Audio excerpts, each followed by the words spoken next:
Reports no நேயர்களுக்கு வணக்கம். நம்மளோட உரையாடுவதற்கு திரு தேவப்பிரியா அவர்கள் இணைந்துள்ளார். வணக்கம். வணக்கம்.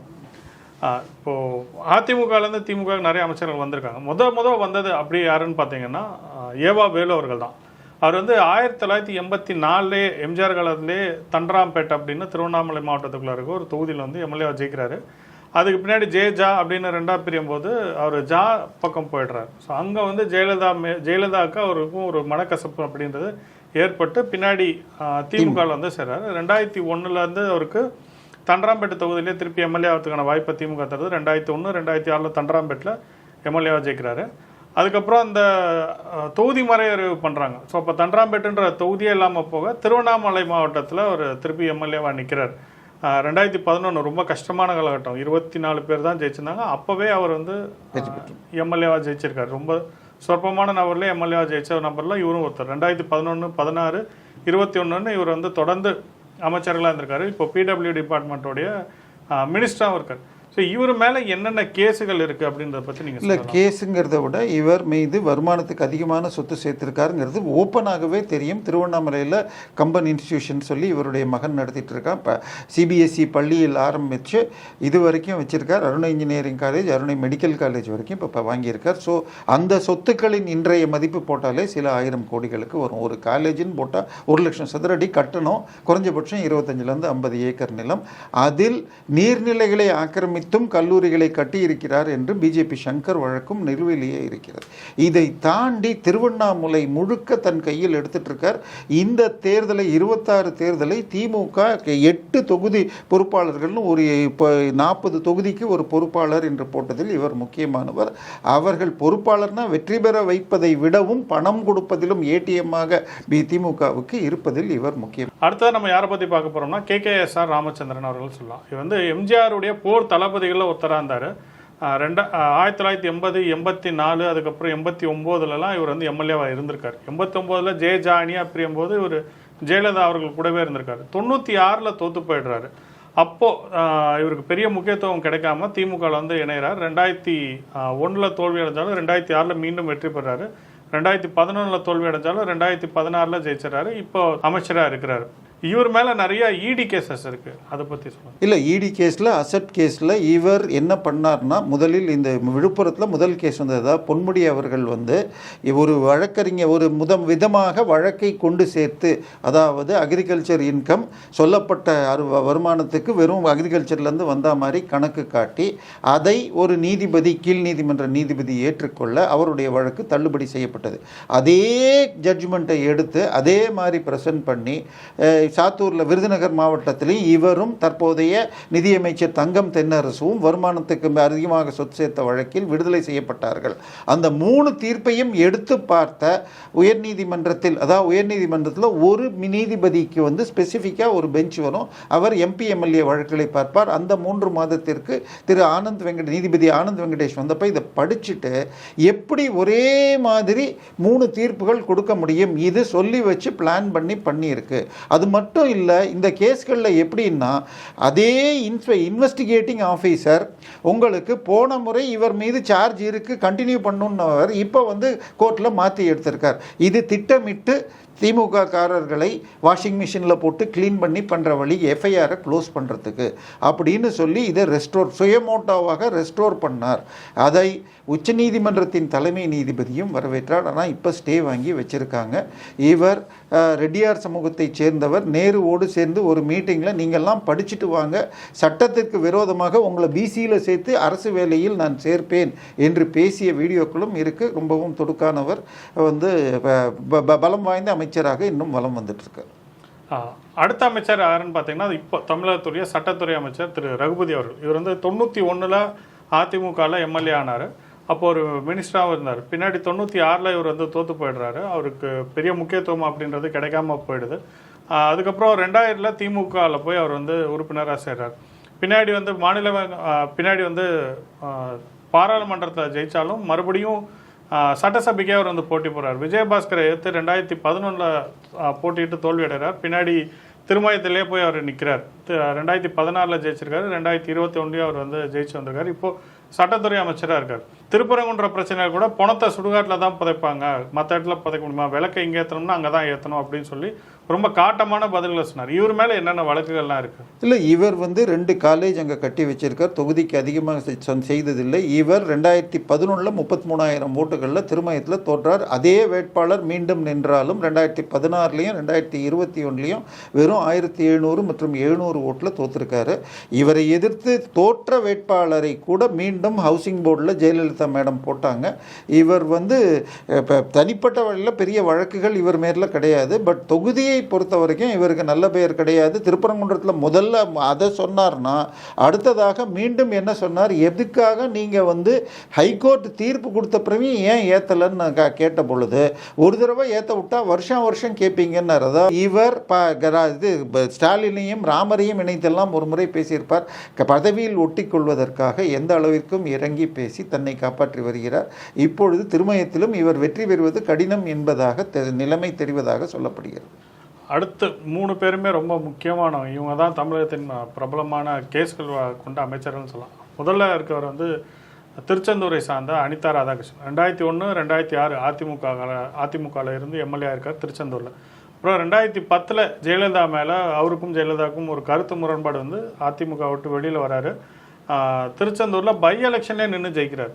ஏன்னா அப்போ திமுக ஆட்சியாக இருந்தாலும் திமுகவில் சேர்ந்து பை எலெக்ஷன்லேயே நின்று ஜெயிக்கிறார். அப்புறம் 2001 2016 2021 தொடர்ந்து எம்எல்ஏவை ஜெயிக்கிறாரு. மீன்வளத்துறை அமைச்சராக இருக்கார். குறிப்பாக ரொம்ப குறிப்பிட்டு சொல்லணும்னா 2011 ரொம்ப கஷ்டமான காலகட்டம். பல திமுக அமைச்சர்கள் வந்து ரொம்ப திணறிட்டு இருந்தபோது, KN நேருவே தோல்வி அடைஞ்ச போது அதிமுகலேருந்து வந்து திமுகவில் சேர்ந்து ஒரே வருஷத்தில் மீண்டும் எம்எல்ஏவாக ஆகியிருக்காரு அப்படின்றது வந்து ரொம்ப வியப்புக்குரிய ஒரு விஷயமா தான் இருக்குது. இவர் மேலே நிறைய இடி கேசஸ் இருக்குது. இல்லை, இவர் மேலே நிறைய சொத்து குவிப்பு வழக்கு இருக்குது. அதில் இடி கண்டுபிடிச்சப்ப நீங்கள் 35 லட்சம் ரூபா தான் இன்கம்னு காட்டியிருக்கீங்க. ஆனால் 2.25 கோடிக்கு மேலே அசட்ஸ் வாங்கியிருக்கீங்கன்னு டாக்குமெண்ட் எல்லாம் எடுத்து கொடுத்தா, இங்கே எங்கேயோ ஒரு இடம் வாங்கியிருக்கீங்களே, இங்கே எடுக்க எனக்கு தெரியல, ஆடிட்டரை கேட்கணும், என் மகனை கேட்கணும்லாம் சொன்னார். இல்லை, அத்தனை மொத்த குடும்பத்துக்கும் சேர்த்து 2 கோடி ரூபா. ஆனால் இவங்க ஒட்டுமொத்த குடும்பத்தோட மொத்த வருமானமே 30 லட்சம். புதிதாக அந்த 6 வருஷத்தில் 5 வருஷத்தில் மாத்திரம் இவர் வாங்கி இருந்தது. அப்படி இருந்ததுன்னு எனக்கு தெரியாது, என் மகனை கேட்கணும், ஆடிட்டர் கேட்கணும்னு எல்லா டாக்குமெண்ட்டையும் எடுத்துட்டோம். இது உங்கள் சொத்து தானான்னு கையெழுத்து மாத்திரம் போடுங்கன்னு இடி வாங்கி உள்ளதாக இதில் வந்து ஜூனியர் விகடனில் வந்தது. இதை தாண்டி நம்ம மிகப்பெரிய வெள்ளம் வந்த பொழுது இவரும் சேர்ந்து மினிஸ்டர் நம்ம ஸ்டாலின் அவர்கள் இங்கேருந்து செய்யாமல் இண்டி கூட்டணி மீட்டிங்காக டெல்லி போயிட்டார். அப்பொழுது இந்தந்த அமைச்சர்கள் களத்தில் இருக்கிறார்கள்னு சொல்லி இவர் பேரையும் சொன்னால் இவரே போய் ஒவ்வொருங்கிற ஒரு கிராமத்தில் மாட்டிக்கிட்டு அதுக்கப்புறம் நம்ம மத்திய அரசு அனுப்பிய ஹெலிகாப்டர் போய் இவரை மீட்டு நிலைமை. அந்த அளவுக்கு தான் இவர் கோஆர்டினேஷனில் இருக்கு. இவர் தனக்கு சீட்டு வேண்டான்னு இப்பொழுது கேட்டுக்கொண்ட பொழுதும் இவர் நீங்கள் நிற்கணும்னு சொல்லி கொடுக்கப்பட்டிருக்கு. இன்னும் சொல்ல போனால் அதிமுகவில் தூத்துக்குடி என்று சொன்னாலே கருணாநிதியின் தீவிர பக்தர் என்று சொல்லப்படும் பெரியசாமியை கட்டுப்படுத்தி அந்த பகுதியில் மீண்டும் தென்பகுதியில் உங்களுக்கு மீட்டவர் இவர். அதன் பிறகு ஜெயலலிதாவோடு விழுந்து திருப்பி அந்த பக்கம் சேர்ந்து தூத்துக்குடியில் செய்ய முடியலன்னு திருச்செந்தூர் போய் இப்போ தூத்துக்குடியை பெரியசாமி மகள் கீதா ஜீவன் வச்சிட்டு இருக்கார். இவர் திருச்செந்தூரில் இருக்கார். பட் இந்த முறை இவருக்கும் சற்று கடினமாகத்தான் இருக்கும் தான் செய்தி வருகிறது. அடுத்ததா சென்னை திமுகவோட கோட்டை அப்படின்னு சொன்னோம்னா, சென்னை அதிமுகவுடைய கோட்டையாக மாற்றுறதுக்கு ரொம்ப முக்கியமாக பங்கு வகிச்சவங்க 2 பேர். ஒன்று வந்து மதுசூதனன், அவர் இப்போ உயிரோடு இல்லை. இன்னொருத்தர் யாருன்னா சேகர் பாபு அவர்கள் சொன்னார். 2001 2006 எம்எல்ஏ வந்தார், அதிமுகவுடைய எம்எல்ஏவாக இருந்தார். பின்னாடி ஜெயலலிதாவுக்கும் அவருக்கும் கருத்து வேறுபாடு இருந்தால் இவர் கட்சியிலேருந்து நீக்கிடுறாங்க.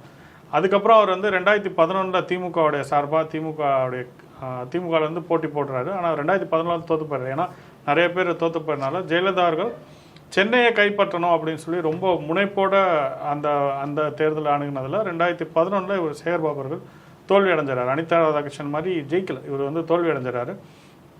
பின்னாடி 2006 2021 அவர் வந்து ஜெயிக்கிறார். இப்போ வந்து அவர் HRNCயோடைய அமைச்சராக இருக்கார். பல ஊழல் குற்றச்சாட்டுகள், குறிப்பாக பிஜேபிக்காரங்களால் சொல்லக்கூடிய ஒரு துறை அப்படின்னு பார்த்தீங்கன்னா HRNC துறை தான். இவர் வந்தோடனே நாங்கள் 600 ஏக்கரை நாங்கள் மீட்டு கொண்டு வந்துட்டோம் அப்படின்லாம் அவர் நிறையா சொன்னார். நிறையா கோயில் கும்பாபிஷேகம் பண்ணியிருக்கோம், முருகன் மாடெல்லாம் பண்ணியிருக்கோம், நிறைய சொல்கிறார். இவர் மேலே என்னென்ன கேஸ்கள் இருக்குது, என்ன குற்றச்சாட்டு இருக்குது? இல்லை, இவரை நீங்கள் வந்து வட சென்னையை மீட்பதற்கு ஜெயலலிதா யூஸ் பண்ணிக்கிட்டார்னு சொன்னால் காரணம், இவர் வட சென்னையின் ஒரு முக்கிய தாதாவாக இருந்தவர்.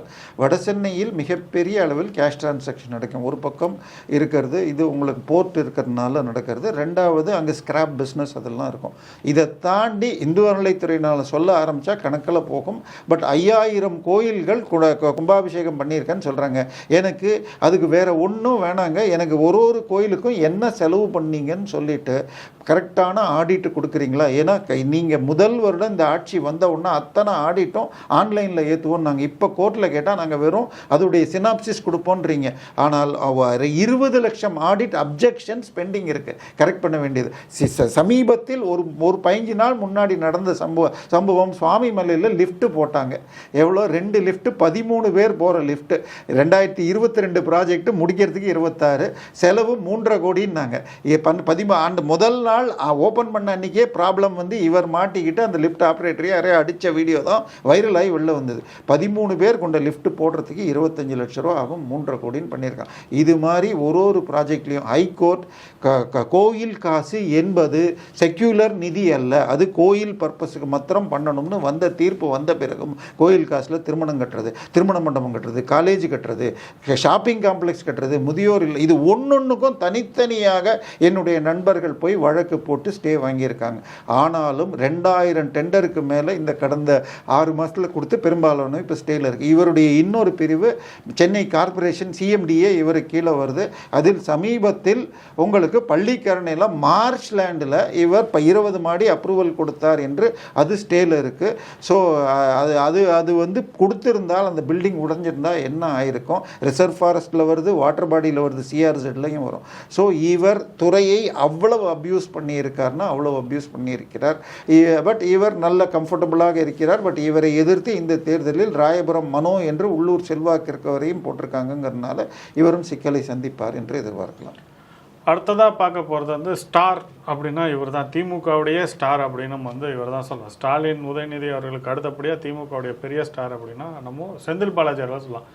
இதுக்கு முன்னாடி நம்ம பேசினவங்க எல்லாருமே அமைச்சராக இருந்தாங்க. இவர் மட்டும்தான் இன்றைக்கி அமைச்சர் இல்லாத ஒருத்தராக இருக்கக்கூடிய முக்கியமான ஒருத்தராக இருக்கார்.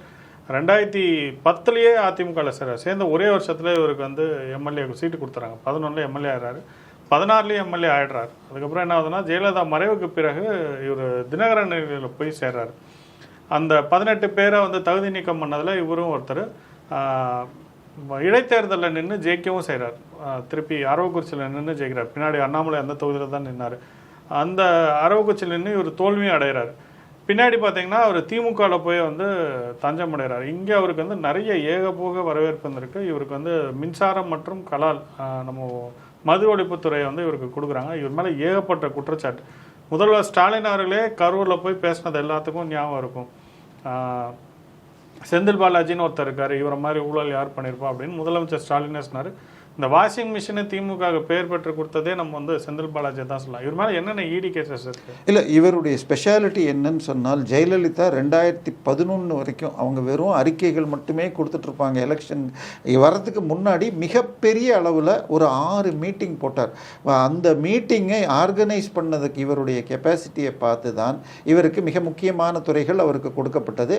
அந்த காலகட்டத்தில் இவர் டிரான்ஸ்போர்ட் அமைச்சராக இருந்த பொழுது டிரான்ஸ்போர்ட் டிபார்ட்மெண்ட்டில் 1000க்கும் மேற்பட்ட பணிமனை பணியாளர்கள் ஒர்க் ஷாப்புக்கு அசிஸ்டன்ஸ் எடுக்கிறேன்னு சொல்லி அந்த 1000 போஸ்ட்டுக்கு 25,000க்கும் அதிகமானவரிடம் 30,000 ரூபாயிலிருந்து 1 லட்சம் ரூபாய் வரை என 987 கோடி என்னமோ வாங்கியிருக்கார்.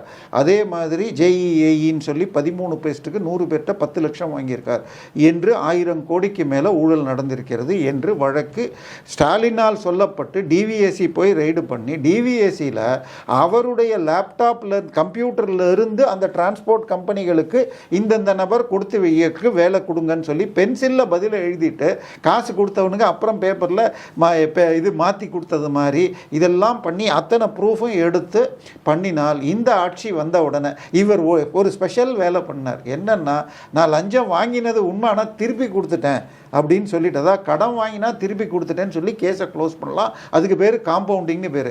ஆனால் லஞ்சம் வாங்கினேங்கிறதே தப்புங்கிறப்ப லஞ்சத்தை திருப்பி கொடுத்துட்டேன் க்ளோஸ் பண்ணுங்கன்னு சொன்னப்போ ஹைகோர்ட் அதையும் ஏற்றுக்கொண்டது. அதனால் வழக்கே முடிஞ்சு போனது என்ற சமயத்தில் அந்த பாதிக்கப்பட்டவர்கள் மேலும் சுப்ரீம் கோர்ட்டு போக அதன் பிறகு இடி நுழைஞ்சு இவர் இப்போ 458 நாட்கள் உள்ளே இருந்தார்.